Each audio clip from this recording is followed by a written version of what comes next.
The circus is finally in town for the summer. As soon as every school year ends, my friends and I take a ride over to the outskirts of town. This year will be no different, but next year might. Do you think we'll be able to make time for this next year?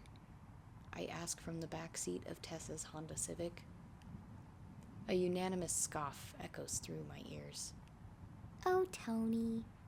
Jenna says. Of course we will, you nervous Nellie. When Tess and Charlie agree, I apologize. Sorry for asking such a dumb question, guys. Tess rolls up to the ticket booth and looks back at me. That wasn't a dumb question. She coos. And we're sorry for making you feel that way. We all know how important consistency is for you. She reaches into her purse and pulls out $4 bills to pay the preteen behind the glass and resumes parking the car. Yeah, man. Charlie chimes in. We won't just up and peace out as soon as school ends. Besides, we'll have a few months before college starts. We got your back. I blink through welled-up tears and utter, "Okay, I appreciate that." Jenna nudges my arm with her elbow. Cheer up, Buttercup. Let's enjoy our time tonight. We all get out of the car and head for the snack booth. Charlie gets popcorn for everyone, except for me. I have my usual cup of yogurt because I can only eat soft foods. I have had a fear of choking for what feels like my whole life. Dr. Chalkers diagnosed me with minor pseudodysphagia when I was about 15, and I've been in therapy for almost 3 years. Last week, she suggested I try solid foods soon, but I just can't bring myself to yet. The memory of her voice enters my mind. You know you will be ready when you feel really scared, and then the fear will subside instantaneously. Then you will feel your bravery take over. We walk up the bleachers in the big top tent and find an empty spot for our 4 butts. We laugh as we watch the clowns trip over each other as they try to guide the very annoyed lion around the ring. They fumble and bumble until the lion chases them out of the tent. That's one of the good skits they do. The rest can be a little lame, like the juggling, and the endless tissue gag. I know that's just for the little kids though. Next up is the ringleader to announce the upcoming tightrope act. My focus is broken when I hear Charlie crunching his popcorn. My whole body shudders when I hear him swallow it.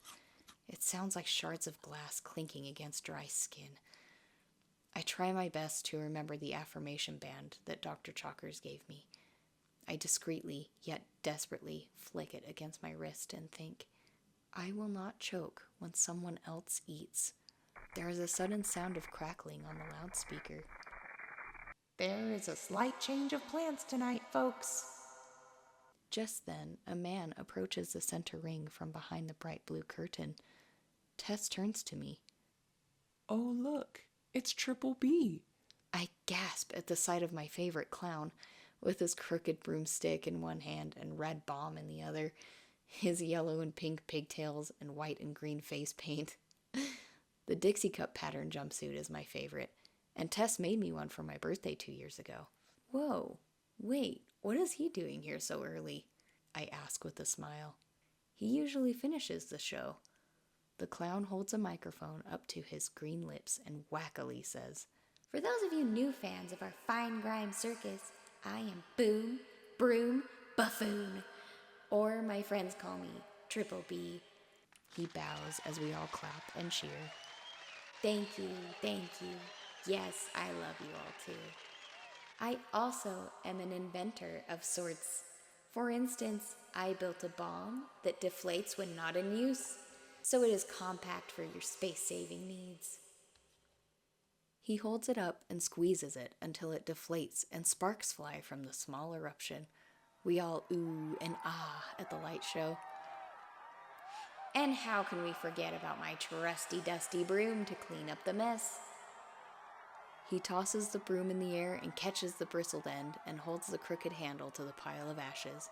It sucks it all up in 1 millisecond and we all clap. Tonight, I want to share my newest invention with you all. He grins so wide that I can see it from my seat. I suddenly have this uneasy feeling creep along my shoulder blades, but I'm sure it's just from being triggered earlier.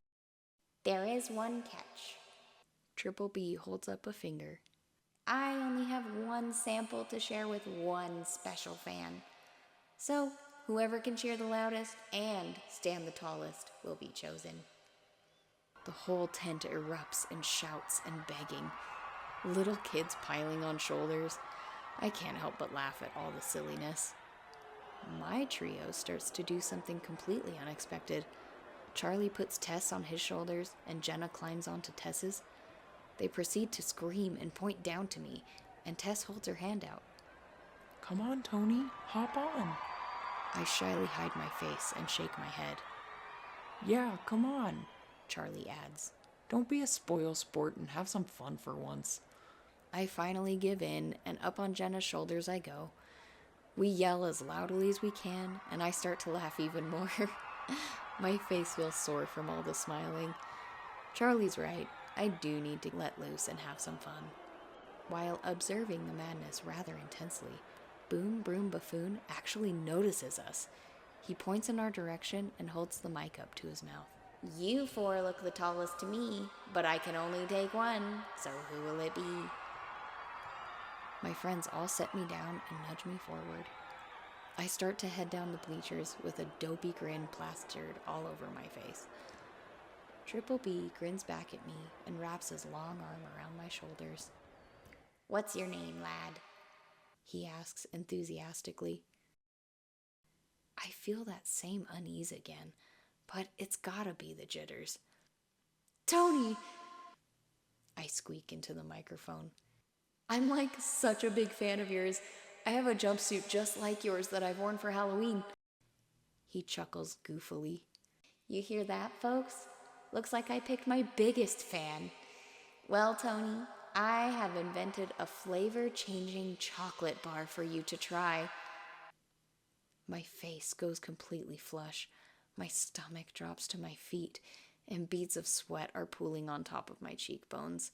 I can't just chicken out in front of my favorite clown and my friends. How stupid would I look? Well, what's the matter, Tony Boney? His shrill voice crackles from the speakers. You afraid of some chocolate? I flick the affirmation band again and think, my fear will subside and bravery will take over. Dr. Chalkers was right. I feel the color come back to my face, my stomach returns to its rightful place, and the sweat dries. I boldly say, not at all. I look up at my pals, who are all smiling and cheering with pride. Jenna throws her fist in the air and shouts, Hell yeah, Tony! Now, this is a family event. We don't want anything unruly to happen, now do we? He then pulls a small chocolate bar from his oversized pocket and hands it to me. Now, Tony Boney, I want you to chew this and describe each flavor as it comes. You can only swallow it once you taste chocolate. Bravely, I pop the bar into my mouth and begin to chew. A million sensations spark through my taste buds. In awe, I say aloud all of the flavors: cheese quesadilla, lime soda, mushroom and Swiss burger, caramel apple, coffee, banana. I start to chew faster and feel the candy bar quickly slide to the back of my throat. Oh no. Suddenly, I feel thick, hairy sticks growing in my neck. They're stopping my saliva, my air. I gasp as I look up at my friends' horrified faces. Waving his pointer finger, Boom Broom Buffoon says, Mr. Tony Boney did not heed my warning. No, I didn't mean to. I managed to choke out. The clown cackles and leaps up to the tightrope and swings his legs over one side. He places his elbows on his knees and his head on his hands, swinging his feet maniacally as he watches everything unfold. Tess, Charlie, and Jenna begin to scramble down the bleachers as I am clutching at my neck to scratch out whatever the hell is in there. I can't think clearly, and my vision is getting more and more blurry. The clown's laughter rings in my ears while Charlie is holding me still as Jenna tries to open my mouth. Tess frantically calls 911 and begs them to hurry. The sticks are growing bigger by the second and forcing my mouth to open. Oh my, Jenna yelps. it's spider legs! I feel my neck split open and Charlie cries. There's so much blood. Tess is shouting in horror and pleading into her phone for an ambulance. I feel my spinal cord snap all down my back. My flesh is ripping and my brain is throbbing. Suddenly, I'm on the floor.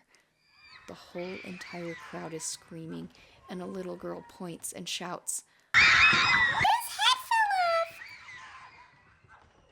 My vision is spotty as I watch an enormous monster with dozens of long, sharp legs climb the bleachers. It rips everyone apart. My friends are in so many pieces I can't even count. It turns to face me with its glaring purple eyes, and I swear it's laughing at me. It makes its way over to me like a contortionist. It crawls over my lifeless body and bares its giant teeth.